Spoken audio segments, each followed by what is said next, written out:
Well, okay. Well, hi, and thanks for coming. And it's nice to see so many people here. And what can I say? I promise no major insights, but I will share with you some of my enthusiasms. And I first just want to say how impressed I am with this exhibition. There are student exhibitions and there are student exhibitions, and I think that this one, the level of professionalism that it rises to, the rigor and curiosity that are just woven through it.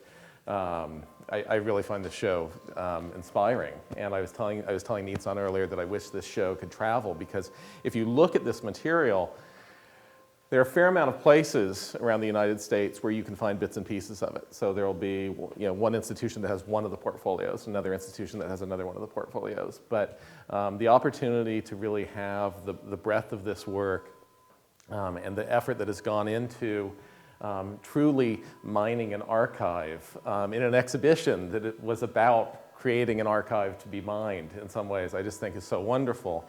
And so the people who made this happen deserve our applause, but we'll wait.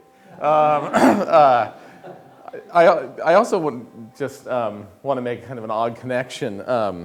I thought it was so wonderful that the exhibition design involved the use of the Morse code, which is an echo of the original design work for the SMS project. And there's an odd, unless these folks have been working some kind of behind-the-scenes magic, it's an odd chance thing that right now there's a painting in an exhibition at the LA County Museum of Art that I would highly recommend seeing. It bears a really interesting correlation to the show. It's a show that just opened at LACMA that's called American Stories, and it's sort of genre and narrative paintings from the history of American art. And one of the paintings in that exhibition is a painting that was done by Samuel Morse. And did you know? Anyway, and it's very interesting. And Morse, what we know Morse for having done was he was one of the people. He got his name on it, but he was one of the people who created this code that we see incorporated into this design and into the original SMS project. Well, Morse was also a painter, and Morse had this idea about painting being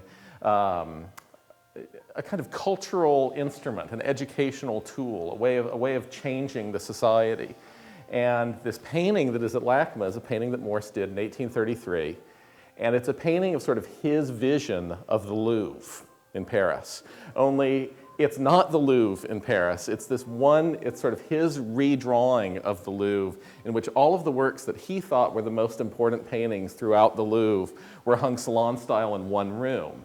And then in the painting, there are like teachers hanging out, including Morse, and sort of educating students and the public about culture. And he had this idea that this painting was going to be this great tool. And along with this painting came this new idea of thinking about exhibiting works of art. And so he created sort of this special pavilion for the painting. He wanted to charge admission. The idea was people would pay the ticket to come and be somehow enlightened by this work of art. Ultimately, it was a failure.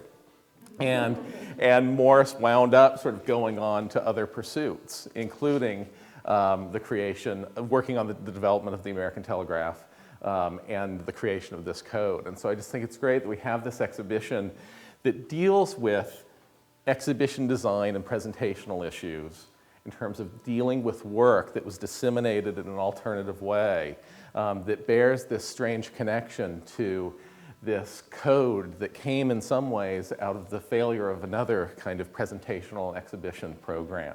And both of which ultimately, I think, were about, at their root, a goal of making us rethink our relationship to art and the relationship between art and culture, art and society. And so I think about that, and I look at this exhibition, and I really have to think about the period in which it was made, and I think the essay that comes along with this exhibition really does a great job of making the case for that time.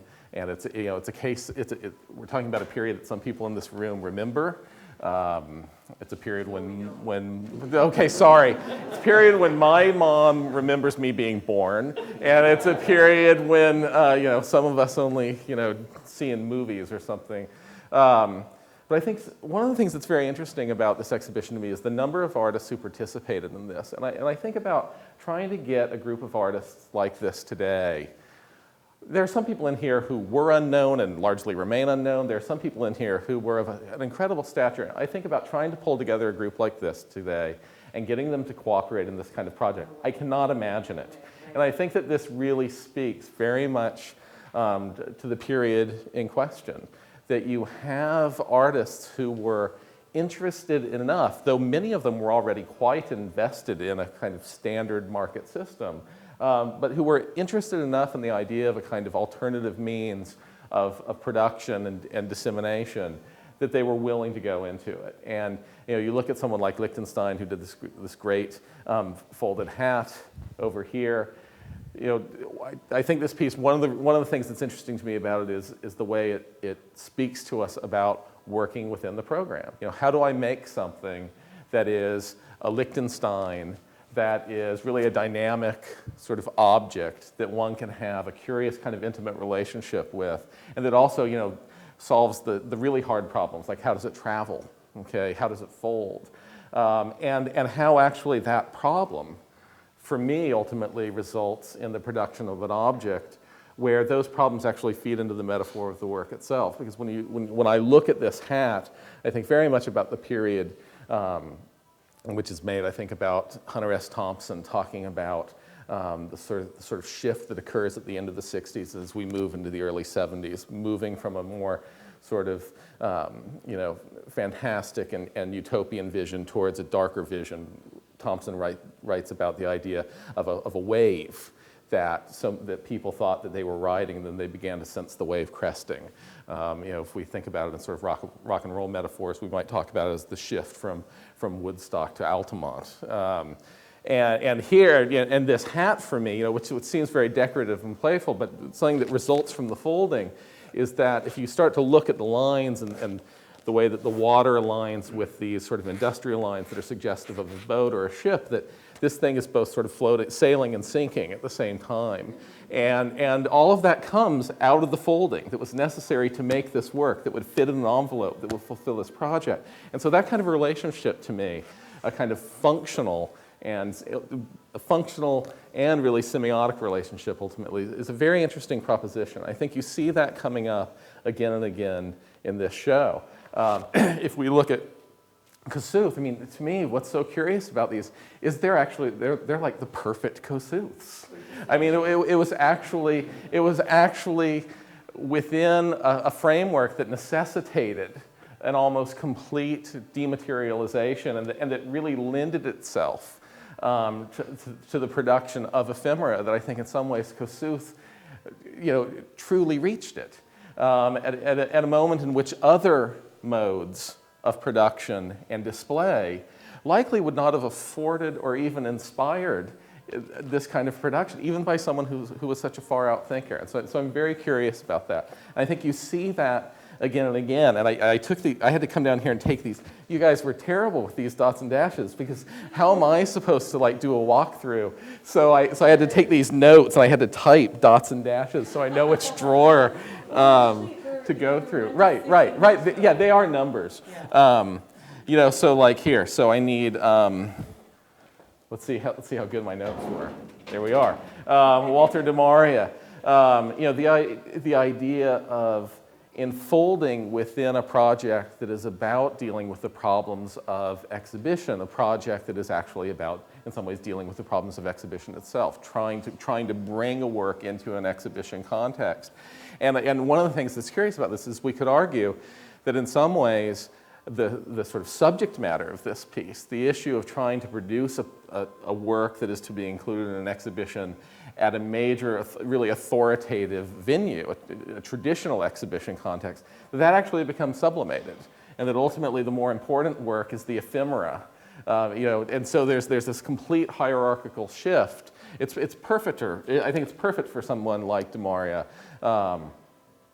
who is known for these kinds of rethinkings of context, sort of taking context and putting it through a blender.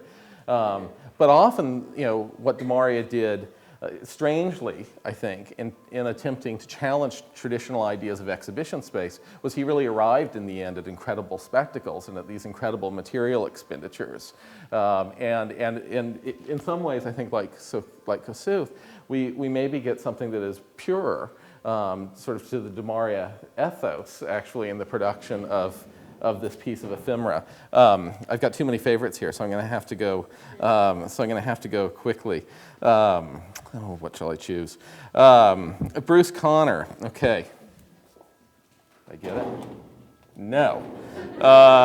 Wait. No. There it is. Thank you. Boy, the curators know. Here it is. Bruce Conner was. I just think this piece is so fantastic.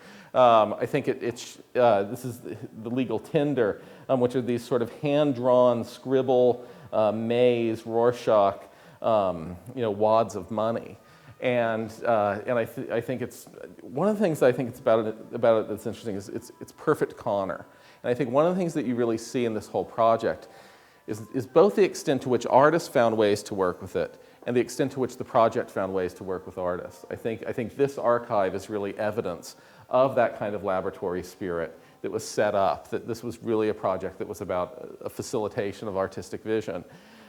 This is such signature Conner work. It has all of the eccentricity of Conner. It also really has, I think, some of the subversion that you see in Conner's work. And the belief on Conner's part, and I think you see it in a lot of artists actually of this period, in the possibility of abstraction as a kind of subversive currency, in this case literally a subversive currency.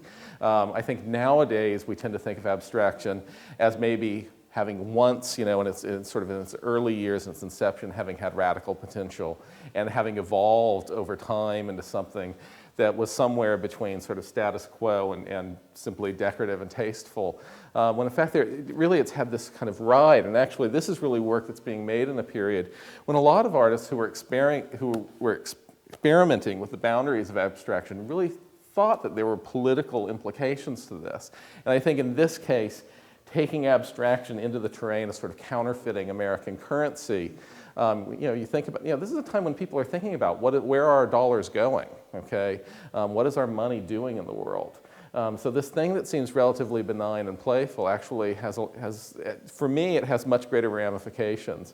I'm sorry. The connection that's happening right now, you're talking, Sorry. and I see the definition of abstract behind you. Yes. So all these connections, that's what they were thinking about to create with the dynamic of opening and closing the drawers. Yeah. Which you wouldn't otherwise maybe have. I Thank you. I just thought about it right now. I agree. Well, I agree completely. And I think there's now I'm off script, but I think that there are a lot of opportunities to think here about different ways that art was thought of having agency and efficacy in this time. And the extent to which, this seems very playful, it seems light, it seems ephemeral, it's all of that. But this is also work that I think had real gravitas and that had real meaning in its moment. This is, that is a work that has very serious political implications. This is work, the reality is you start messing with language, you're one toe tap away from messing in politics. You don't separate the two. And likewise, even if we go over here to this case, pardon me, whoops, sorry. It's okay. The work by Dick Higgins over there, which I think is actually one of the most playful works in the show. I think it's actually also one of the most subversive. And I think it's because in its playfulness, it really lures us in to the complexities of manipulating language and the way that those shifts in language begin to deal with culture and class and politics becomes really a rather powerful tool. If you look over here, let me find him. And somebody, okay, all right, I'm okay. Ed Burrell. I hit it. Self-portrait piece by Ed Burrell. And Ed Burrell is someone who, now he's largely sort of dropped off the map. And that has to do with things in his own sort of career trajectory and his own practice. But Burrell in the 1960s was really considered a pretty important figure in the Southern California art scene. He was part of the assemblage scene and sort of part of the LA pop scene. And a lot of the things that he was doing were really kind of needling at issues of sort of personal identity and also sort of nationalist identity. In his assemblage work, one of the things that he's pretty well remembered for was his participation in an exhibition that is more infamous for the poster, where the group of artists who were in the exhibition shot a group photo of themselves, and they were all either eating or holding the food. Oh, that's my 3-minute warning there on my phone. They were all eating. They were either eating or holding the food that was most associated with their own ethnic stereotype. And so Burrell, who was of African heritage, was of course there in the photo holding this slab of watermelon.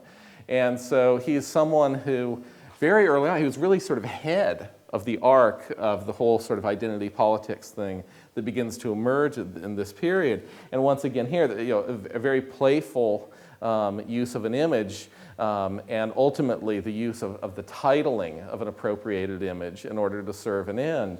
But this is a work that has, that for me, it is work that kind of shows an early sort of groundbreaking move in a discourse that's going to erupt in the subsequent decade.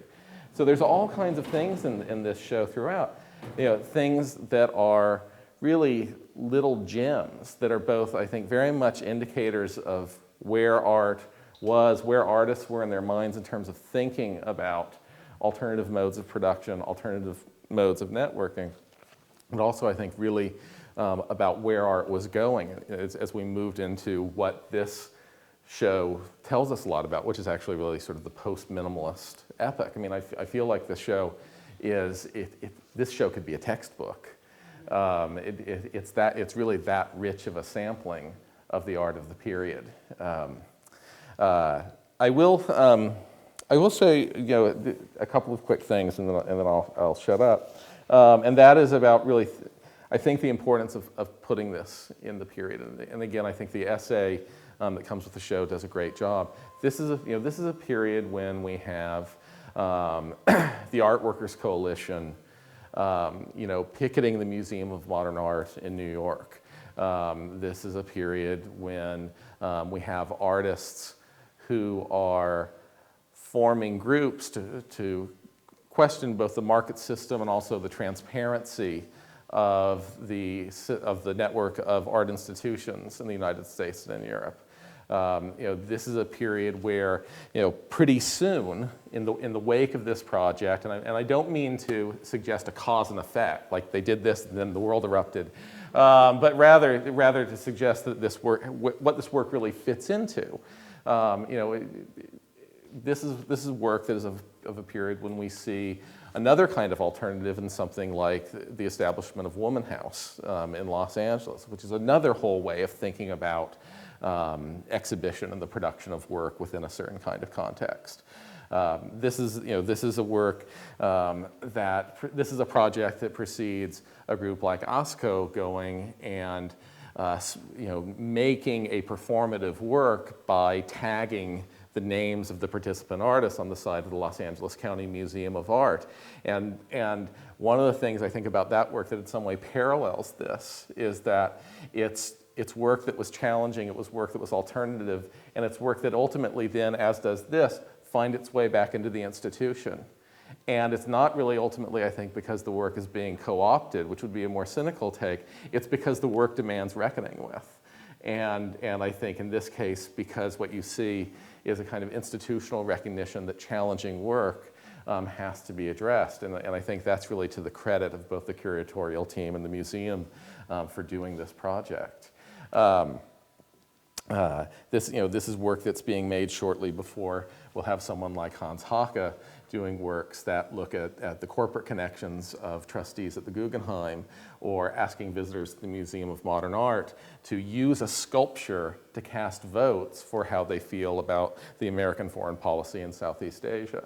So I think the extent to which this work really connects to a spirit that art could almost change the world, that I think was really eruptive in this period, is fascinating to me. And going back to the discussion that happens in both the catalog and that was made in the intro about the connection to Foucault's ideas about history, I can't help but think about that myself and think about the relationship between this work as we see it now and the sort of spirit of the period in which this project unfolds. Because when I think about the idea of art changing the world, there's part of that to me that seems rather romantic and sweet and quaint and naive, you know, and I think that's that part of me that is very conscious of after Hunter Thompson's wave crested.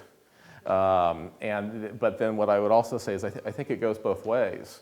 I think that as much as you know, the way we envision the past is shaped by what we know in the moment, I think it can flow the other way. And I also look at this and I think, you know, the idea that art might change the world, maybe that's something we should be paying more attention to, and that has the potential to actually be some kind of inspiration.